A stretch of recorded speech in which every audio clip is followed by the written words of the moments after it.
أعوذ بالله من الشيطان الرجيم.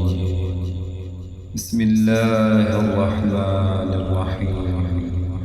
وإذ قلنا للملائكة اسجدوا لآدم فسجدوا إلا إبليس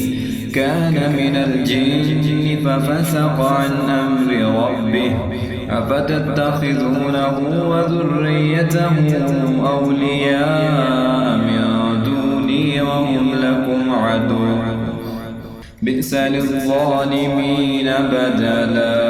ما أشهدتهم خلق السماوات والأرض ولا خلق أنفسهم وما كنت متخذ المضلين عضدا ويوم يقول نادوا شركائي الذين زعمتم فدعوهم فليستجيبوا لهم وجعلنا بينهم موبقا ورأى المجرمون النار فظنوا أنهم واقعوها ولم يجدوا عنها مصرفا ولقد صرفنا في هذا القرآن للناس من كل مثل وكان الإنسان أكثر شيء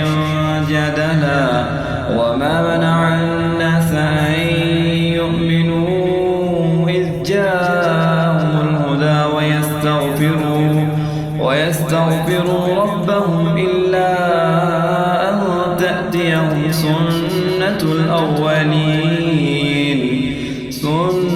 الأولين أو يأتيهم العذاب قبلا وما نرسل المرسلين إلا مبشرين ومنذرين ويجادل الذين كفروا بالباطل ليدحضوا به الحق واتخذوا آياتي وما أنذروا هزوا ومن أظلم ممن ذكر بآيات ربه فأعرض عنها ونسي ما قدمت يداه إنا جعلنا على قلوبهم أكنة أن يفقهوا وفي آذانهم وقرا وإن تدعوهم إلى الهدى فلن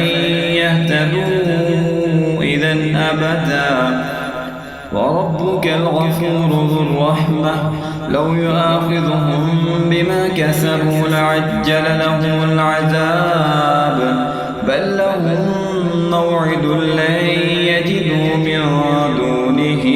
موئلا وتلك القرى أهلكناهم لما ظلموا وجعلنا لمهلكهم